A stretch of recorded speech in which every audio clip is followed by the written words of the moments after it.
Assalamualaikum warahmatullahi wabarakatuh. Selamat pagi Bapak Suparta. Perkenalkan nama saya Resya Nabila dengan NIM 202312111059.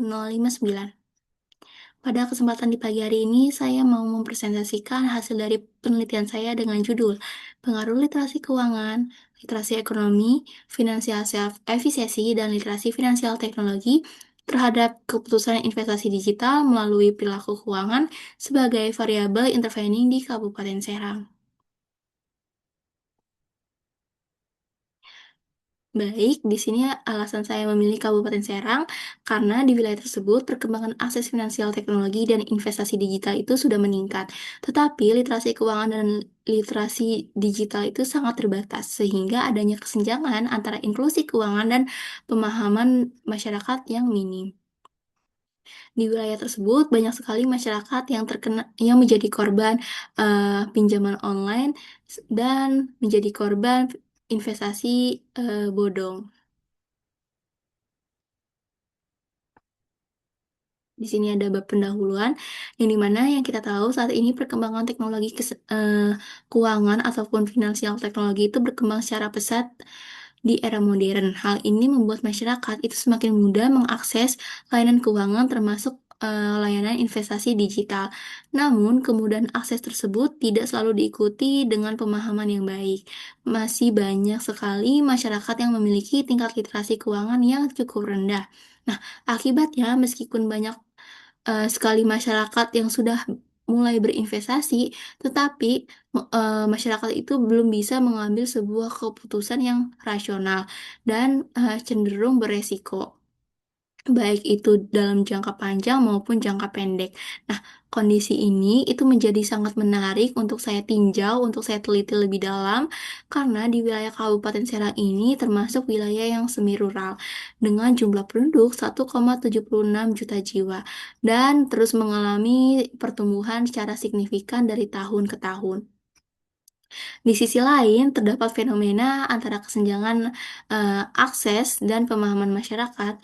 Saya menemukan sebuah data dari OJK tahun 2024 sampai 2025 bahwasanya tingkat inklusi keuangan nasional itu sudah lebih dari 80%.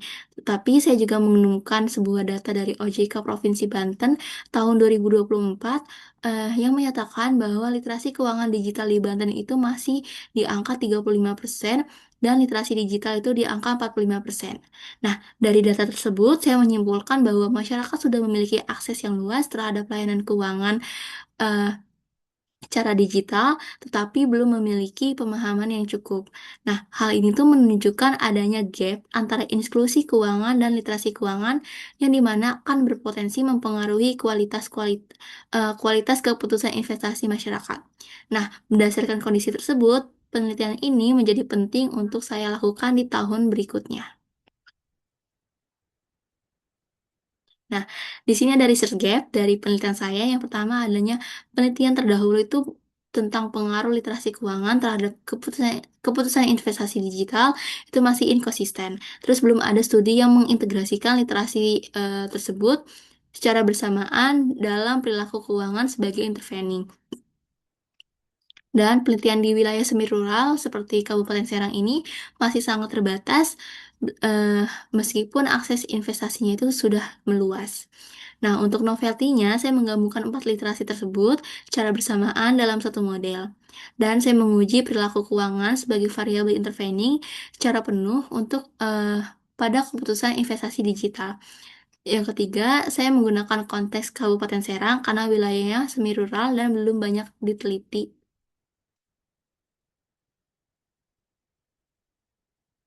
Baik, di sini ada kajian teori. Saya menggunakan grand theory, middle theory, dan applied theory. Yang dimana grand teorinya itu saya mengambil dua teori. Theory of planned behavior yang menjelaskan bahwa perilaku individu itu dipengaruhi oleh niat, sikap, norma, dan kontrol perilaku. Sehingga dalam konteks invest digital itu bisa mengambil keputusan investasi secara positif. Nah, kalau sosial kognitif teori itu menjelaskan bahwa perilaku individu itu dipengaruhi antara faktor pribadi, lingkungan, dan pengalaman, yang dimana fokus pada self-efficacy, sehingga semakin tinggi kepercayaan diri individu dalam mengelola keuangan, maka semakin besar individu itu mengambil sebuah keputusan investasi. Nah, di sini juga ada middle theory yang dimana behavioral finance itu keputusan keuangan tidak selalu rasional karena dipengaruhi oleh faktor psikologi seperti emosi dan persepsi untuk berinvestasi.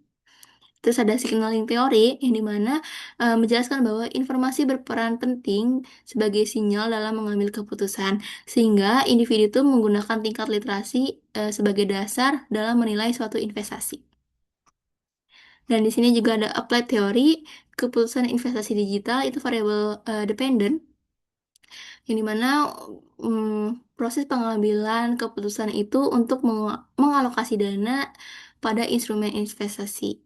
Nah, literasi keuangan itu sebagai variabel independen X1 untuk memberikan pemahaman kepada masyarakat tentang keputusan keuangan yang efektif dan bertanggung jawab. Literasi ekonomi itu X2, yang dimana memberikan pemahaman terhadap konsep ekonomi dasar seperti inflasi, suku bunga, resiko. Di sini juga ada financial self-efficacy sebagai independen X3 yang dimana memberikan sebuah keyakinan kepada masyarakat untuk kemampuannya mengelola keuangan dan investasi. Dan di sini ada perilaku keuangan sebagai variabel intervening mediasi yang dimana menjelaskan bahwa tindakan nyata individu dalam mengelola keuangan sehari-hari kayak misalnya menabung, berhutang, atau berinvestasi. Dan yang terakhir ada literasi finansial teknologi itu sebagai X4 yang dimana memberikan kemampuan individu terhadap pengguna produk serta layanan keuangan berbasis teknologi. Nah, di sini juga ada gambar hipotesis atau kerangka berpikir yang kita lihat bahwa hipotesis 1 sampai hipotesis 9 itu berpengaruh positif terhadap perilaku keuangan serta investasi secara digital. Eh, Terus juga saya menambahkan hipotesis 10, yang dimana perilaku keuangan itu memediasi semua variabel-variabel independen untuk melihat apakah berpengaruh signifikan ataupun tidak. Nah, di sini kita masuk ke bab 3, yaitu metode penelitian. Nah, penelitian saya ini menggunakan pendekatan kuantitatif, yang dimana menggunakan metode PLS SEM, menggunakan software Smart PLS 4.0. Dengan melibatkan populasi dalam penelitian ini adalah masyarakat di wilayah Kabupaten Serang dengan jumlah sampel itu 150 responden. Dengan kriteria masyarakat berusia 18 sampai 40 tahun, masyarakat menggunakan layanan keuangan digital, dan masyarakat pernah berinvestasi secara digital. Di sini juga ada persamaan linear. Saya menggunakan dua rumus, yaitu pertama, rumus sebelum dimediasi dengan Y, keputusan investasi digital. Dan yang kedua, itu rumus mediasi dengan Z, itu perilaku keuangan. Nah, saya juga menguji menggunakan outer model dan inner model.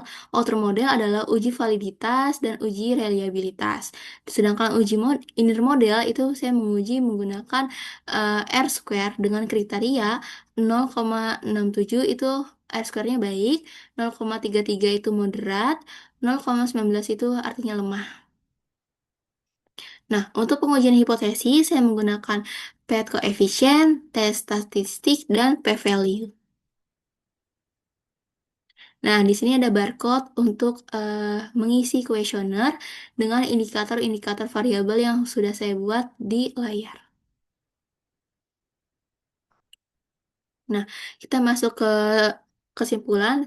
Nah, kalau misalnya kita lihat bahwa penelitian ini tuh dilatar belakangi oleh adanya kesenjangan antara akses ke keuangan digital dan tingkat literasi masyarakat. Dengan ini, penelitian saya mengintegrasikan literasi keuangan, literasi ekonomi, financial self-efficacy, dan literasi finansial teknologi secara bersamaan. Melalui perilaku keuangan, saya berharap penelitian ini tuh bisa memberikan pemahaman yang lebih komprehensif terhadap masyarakat setempat untuk melakukan keputusan investasi digital di wilayah tersebut.